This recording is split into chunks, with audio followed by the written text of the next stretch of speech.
In the heart of southern Nigeria, surrounded by ancient forests that whispered secrets to the wind, lay the peaceful village of Okpagha. The villagers were known for their strong values, deep connection to their ancestors, and most of all, their age-old belief in unseen forces that guided human destiny. In this village was born a girl named F, daughter of Chief Okenebo, a wealthy cocoa farmer, and his late wife, Imi, who had died during childbirth. From the moment F first opened her eyes, the midwives gasped. Her skin shimmered like some polished bronze, her full lips curved into a smile even as a baby, and her jet-black hair grew thick and long like the tail of a royal horse. The women declared, "She is not ordinary. She is blessed by the goddess Udo, who dwells in the sacred river." From birth, she was called Omenogwa, meaning the child of beauty. Her skin was the color of polished bronze, her eyes glittered like stars on a moonless night, and her smile could melt even the hearts of warriors. Everywhere F went, people whispered in admiration. Men offered gifts. Women envied her. Elders praised her as a blessing from the river goddess Udo. They said the gods must have dipped their hands in gold when molding her face. Every festival, she won the maidens' dance. Every market, the traders gave her extra goods, just to see her smile. As F grew, the rumors of her beauty spread like wildfire. At age 10, she already walked like a queen. At 13, young men began sneaking into the compound just to catch a glimpse of her. At 15, she was crowned Miss Okpagha during the annual Moonlight Festival. But beauty, as the elders say, can be a double-edged sword. While F's outer appearance bloomed, her heart withered. She mocked girls whose teeth weren't straight, or whose noses were flat. She refused greetings from elderly women unless they bowed deeply. She once told a widow, "Cover your face, you're scaring the children." Her favorite target was Aizuwa, the orphan girl who sold firewood at the edge of the village. Aizuwa's clothes were always torn, her feet dusty, her face plain, but her spirit was gentle. Yet F would laugh aloud anytime she passed by. "No amount of soap can clean that one," F would sneer, loud enough for Aizuwa to hear. People began to fear her beauty, not admire it. But none could speak against her. Even the village priest warned, to curse F is to curse the gift of Udo herself. So her pride grew. And then, she met the mirror. It was the season of heavy rains. The clouds clung to the skies like grey cotton, and thunder clapped like the footsteps of giants. One evening, lightning struck a tree near the village square, and the storm sent people running into their homes. But one figure did not run. Instead, she walked slowly, leaning on a crooked stick. Her cloak was made of old raffia, soaked through, and her face was hidden beneath a red scarf. She knocked on many doors.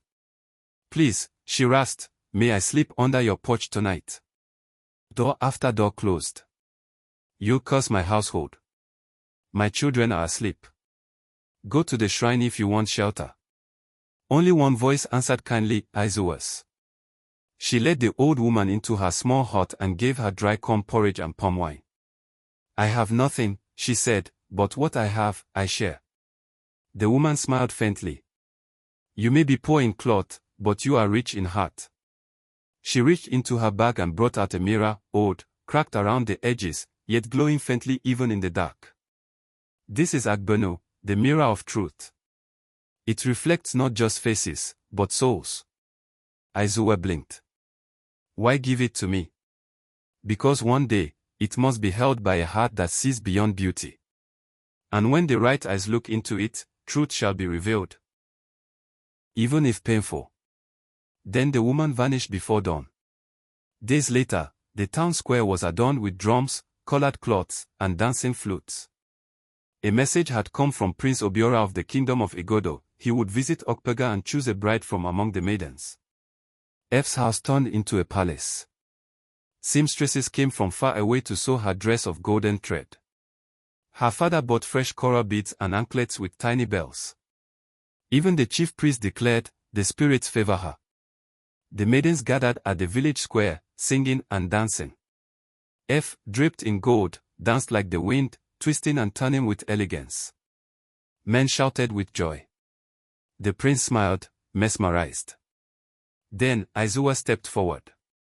Her dress was made of old cotton, freshly washed and ironed. She bowed. "My prince," she said, "before you choose a bride, I present to you this mirror, Agbanu. It shows not the beauty of the face, but the honesty of the heart." The prince, a man of deep wisdom, nodded. "Let me see their hearts." One by one, the girls gazed into the mirror. Some cried. Some gasped. Their images shimmered with hidden emotions: envy, greed, kindness, insecurity. Then F stepped forward, confidently. The crowd went silent. As she gazed into the mirror, her body stiffened.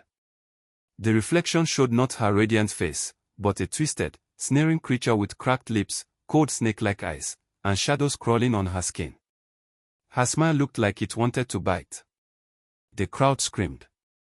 F dropped the mirror. "This is witchcraft," she yelled. "It's a trick." But the mirror floated, glowing fiercely. All could see the truth. The prince turned away. "Beauty without humility," he said, "is like a fruit that is sweet but poisoned." F ran, tearing off her beads, crying into the forest. F wandered deep into the woods, far from her father's compound, far from admiration. There, she lived off wild fruits. Mosquitoes bit her. Her feet bled. She saw spirits whispering in the trees. One night, she collapsed near a tree and dreamt of a tall figure dressed in white. "You were given beauty as a blessing," the spirit said. "But you wore it as a crown of pride. Until your heart is purer than your face, the world shall never see your beauty again." When F woke, her face had changed. Villagers who passed by did not recognize her anymore. Her skin had dulled, her hair matted, her eyes dim. She traveled to distant villages, working as a cleaner, a nursemaid, a farmer. She carried water for widows, fed hungry children, and helped heal lepers. Slowly, her heart changed. She began to smile genuinely, not proudly. She began to listen, not talk. She began to give, not boast. And one day, while washing a blind boy's feet, she looked into a pool of water, and her reflection shimmered. Not beautiful by worldly standards, but peaceful, joyful, pure. Years passed. One day, in the market square of Okpagha, a beggar woman with dusty feet appeared. Her clothes were old but neat, her eyes kind, and her smile quiet. She helped a woman carry her basket. She washed a sick child's wound. She paid for a poor woman's food. No one recognized her, until Izua, now a teacher, looked closely. "F," she whispered. The woman nodded. "I was F. But I am now only a servant of truth." Word spread. The villagers gathered. Even old Mama Ogo wept.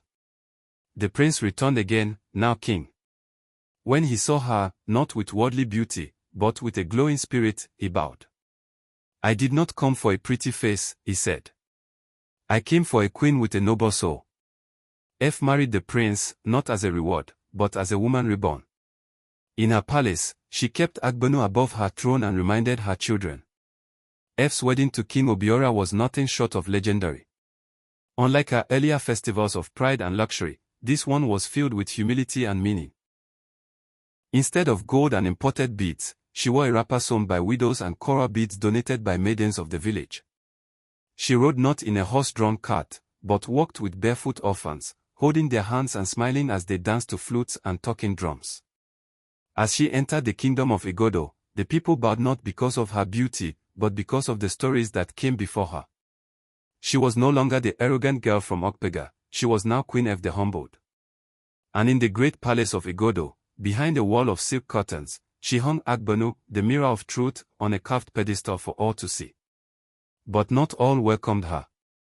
King Obiora had many advisors and noble wives from political marriages. Some of them were furious. "How can a girl from a poor village rise above us? She is plain in face, her beauty is only in words. She carries a mirror like it is a sword." One in particular, Lady Oyiza, the most powerful of the king's royal council, made it her mission to break F. She spread rumors. She bathed the poor not for love, but to gain attention. She put charms in her food to control the king. She consults spirits in the forest. Some nobles began to whisper again. F had it all. And one night, she stood before the royal court and said, "Let the truth speak louder than gossip. Let us all look into Agbanu." One by one, she asked them to gaze into the mirror. Lady Oyiza scoffed. "What do I fear? I have done nothing wrong." But when she looked, her reflection darkened. In the mirror, her smile was sharp like a blade, her robes melted into snakes, and her hands dripped with ink from slander. The entire court gasped. The king stood. "From now on, only those whose hearts are clean shall speak in this court." And from that day, the mirror stood at every judgment, and truth, no matter how painful, was required. F did not punish Oyiza. She offered her forgiveness. The lady bowed, tears in her eyes. "You are a queen unlike any I've known." 2 years into her reign, the kingdom of Igodo faced a terrible drought. The river dried. Crops failed. Children starved. The priest declared it was punishment for hidden sins in the palace. The king summoned seers, healers, and prophets. But none had answers. Until a child came into the palace, a dusty boy from the village of Okpagha, carrying nothing but a carved stick. "I dreamt of a woman who once saw her true self," the boy said. "She must look again." The people turned to Queen F. She stood before Agbanu once more, with the entire kingdom watching. She closed her eyes and whispered, "If any pride remains in me, let it be revealed. If my service is false, let it be known."